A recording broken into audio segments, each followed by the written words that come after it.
My presentation is going to be slightly different to some of the others in that my primary focus is really on the impact of trends, changes in South Asia upon the UK. And historically, really, probably since the Rushdie affair and the Satanic Verses controversy, there's been an overlap between arguments, political issues, radicalisation, extremism, terrorism, and Pakistan and the UK. What becomes an issue in Pakistan will sometimes, not always, become an issue in the UK. And by 2008, the British Prime Minister Gordon Brown was arguing that the main security threat to Britain was from Pakistan. So something which rather turned on its head traditional concepts of international relations theory. That here, the biggest threat to the nation state was from an ally. Britain and Pakistan usually had good relations at international level. Now, this discourse rather shifts as time goes on, in particular from time of the Syrian Civil War, probably from about 2013 onwards, where British jihadis are focused not on going to Afghanistan or Pakistan or where have you, but to Syria and to Iraq. And one of my contentions today that there's a danger of, if you like, becoming over-focused on what's happening in Syria and Iraq, focusing too much on Islamic State and ignoring what are some quite troubling trends within contemporary British Islam with regards to sectarian attitudes, the appearance of sort of takfiri concepts, and violence again around the issue of blasphemy. So that really leads us into one of the big political debates around what follows the presumed eventual defeat of Islamic State. Now, I use the term British Jihadism in my research, and by that what I mean the involvement of a small but not insignificant British Sunni Muslims in armed jihadist groups. And this is something we've seen certainly going back to the early 1990s, but the aim very much from these actors is to Islamise the societies that they go to. So we saw that in Bosnia, those who joined the Bosnian Mujahideen in the Bosnian Civil War, seen it in Kashmir, and indeed from the Britons who travelled to support the Taliban as they were establishing their state. In my picture here you'll see Omar Saeed Sheikh, who was one of the British Pakistanis who popped up, I think, very briefly in Bosnia, but heads to Kashmir and was involved in kidnappings in Indian-controlled Kashmir of Western tourists.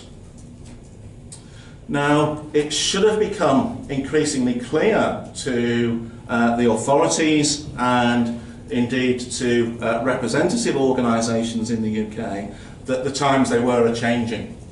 And most explicitly it should have been clear after the 2000 suicide bombing by a young Briton from Birmingham, Jaish-e-Muhammad, who had joined the Jaish-e-Muhammad group. And that really should have left no doubt in the minds that people were travelling to take part in very serious violence. What we see in the period from 1997 onwards is obviously the election of the new Labour government, but also the emergence of a representative organisation for British Muslims, the Muslim Council of Britain, which pretty much from its start was dominated by the British end of the Jamaat Islami, the Pakistan clerical party. And what characterises the MCB's commenting that there's a feeling of double standards within the British Muslim community. The Muslim community totally abhors terrorism, and there's never been any act of terrorism by Muslims in Britain. Now, obviously 9/11, the scale of those attacks begin to concentrate minds, as does the reappearance of Omar Saeed Sheikh. If you remember, he'd been released from Indian captivity following a hijacking. A plane was taken onto Taliban-controlled territory, and in 2002 he's involved in the kidnapping and murder of the US journalist Daniel Pearl. We also, in this era, see a rather odd political development, which is the involvement of British Islamists, usually of Pakistani heritage, in Islamist organisations in the UK, such as Hizb ut-Tahrir and Al-Mahroun, who then leave Britain in order to go back to their family's homeland to try and establish branches of these parties there. Now, some of my colleagues at SOAS are very into post-colonial theory. I'm not quite sure if this fits under that rubric or not. What are the consequences of this history? Well, 7/7 is certainly one.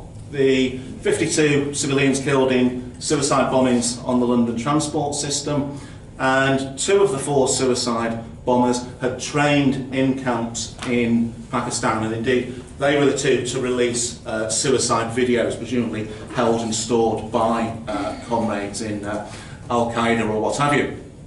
We also see a plan even more ambitious than 9/11, led by Rashid Rauf in my picture here, who was a Brummie, a man from Birmingham, who had risen in the Jaish-e-Muhammad group, in part through marriage and in part through, I think, his father's connections. And he really seems to have devised this plan to bring down a whole series of airliners travelling between London and North America.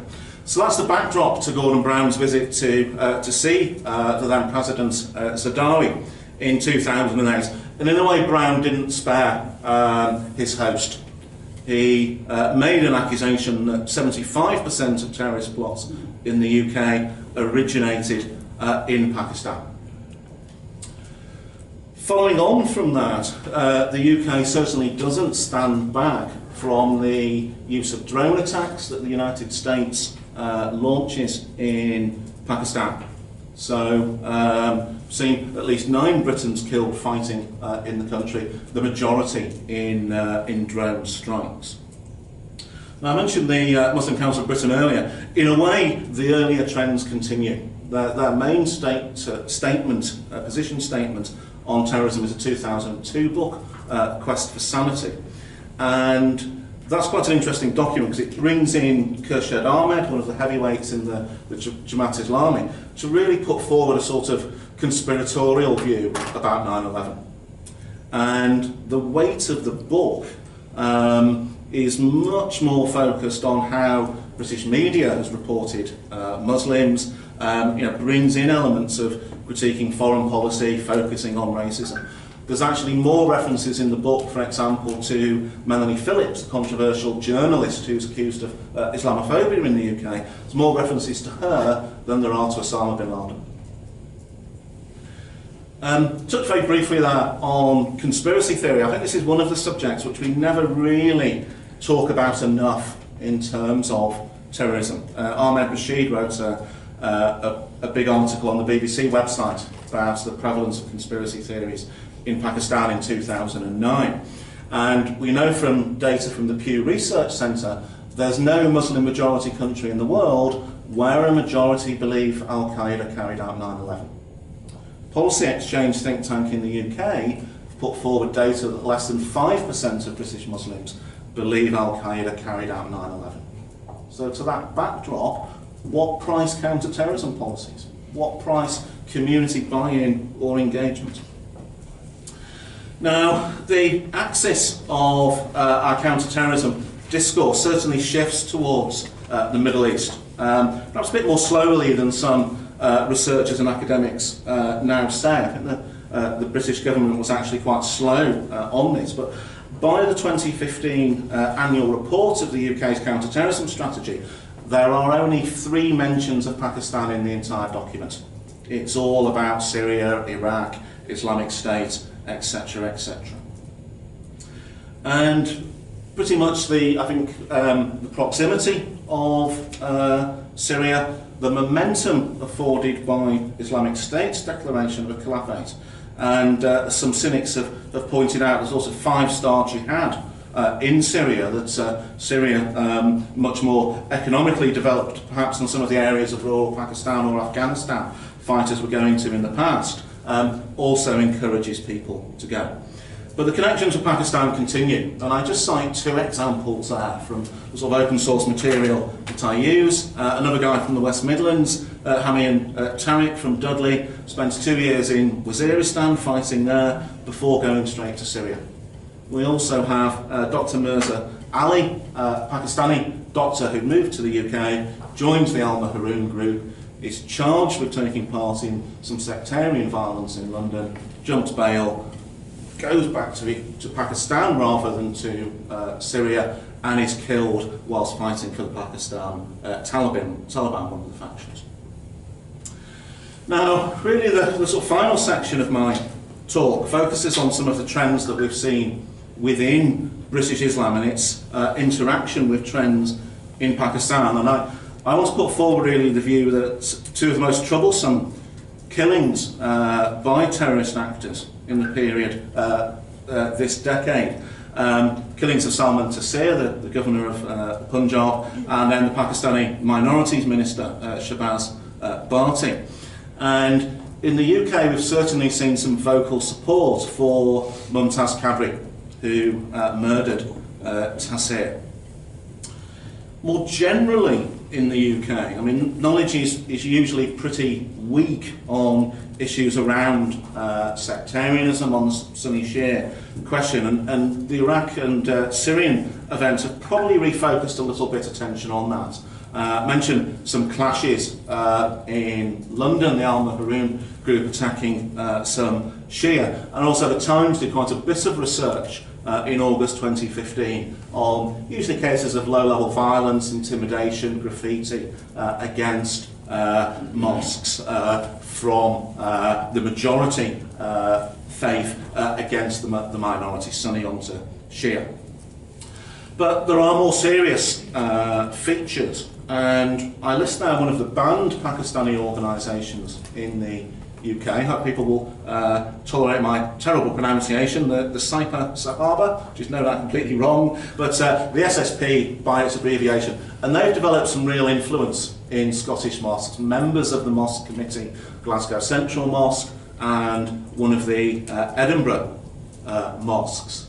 And this brought some very unwelcome publicity and some questions perhaps as to why the authorities weren't addressing events. We also see in 2016 something that either we hadn't seen in the UK before, or if we had, it was probably overlooked, and that's the appearance of intra-Islamic violence that is deadly. So in 2016 in Greater Manchester, a Bangladeshi Imam, Jalal Uddin, was murdered by 2 Islamic State supporters because they've been practicing faith healing. And they considered that outside of the faith.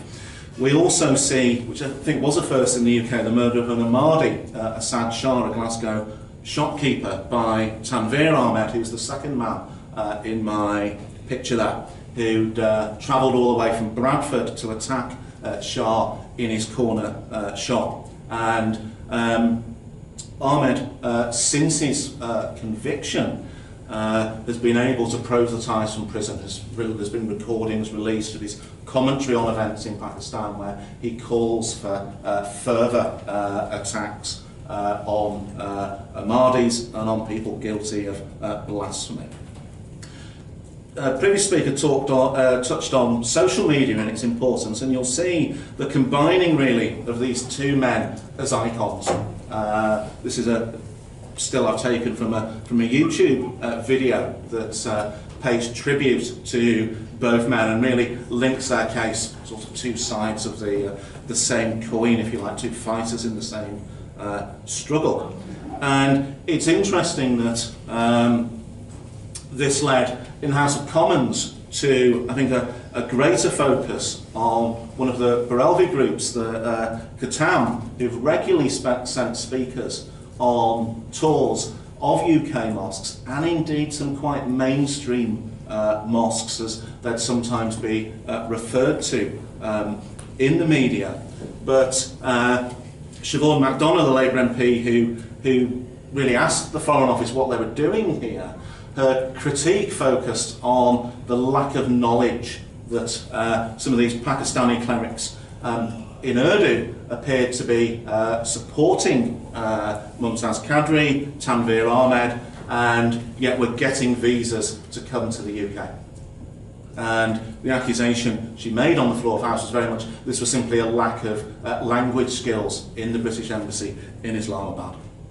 They're following what people are saying in English, not what people are saying in their usual language. So just to draw my talk to a conclusion, we now know that Britain stripped over 150 dual nationals of their citizenship, mostly for fighting in Syria. And a number of these will be British Pakistanis. So people who've got two passports, if you like, well, the British one will no longer work. So the question is, where do they go next if they survive that struggle? So some may find other combat zones to fight in. They may well also start returning to Pakistan.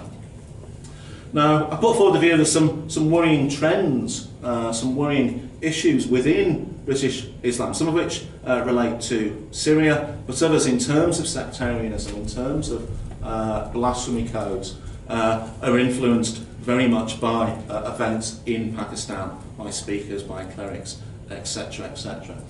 And I'm cynical, I'm afraid, about the extent to which representative organisations will really work to address some of these negative trends. I think they tend to, rather like a sort of trade union focus, they represent members' interests in a particular way. They're not concerned about some of the broader problems, but challenging the government on the areas they feel most comfortable about foreign policy, about India's policy on Kashmir, about anti-racism, etc., etc. Thank you very much for listening.